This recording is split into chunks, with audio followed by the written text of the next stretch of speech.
হরে কৃষ্ণা। দরজা বন্ধ। জগন্নাথদেব ফিরছেন মন্দিরে, কিন্তু প্রবেশ করতে পারছেন না। কেন জানেন? কারণ অভিমান করেছেন লক্ষ্মী দেবী, আর সেই অভিমান ভাঙাতে লাগবে এক মিষ্টি অস্ত্র, এক থালা রসগোল্লা।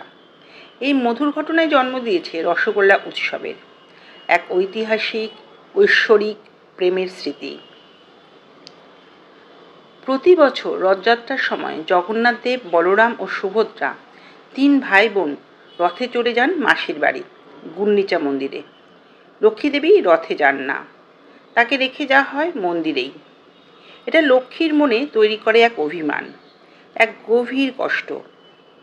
বাহুদা যাত্রার দিন জগন্নাথদেব যখন গুন্ডিচা থেকে ফিরছেন, তখন লক্ষ্মীদেবী তার জন্য মন্দিরের দরজা বন্ধ করে রাখেন।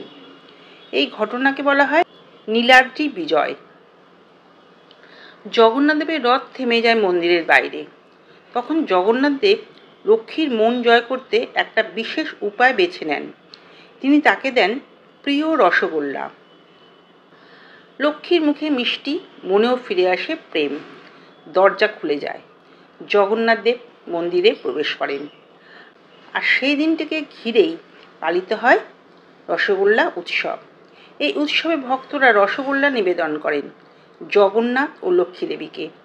কারণ এটি শুধু মিষ্টি নয়, এটি এক মধুর ক্ষমা, ভালোবাসা আর মিলনের প্রতীক।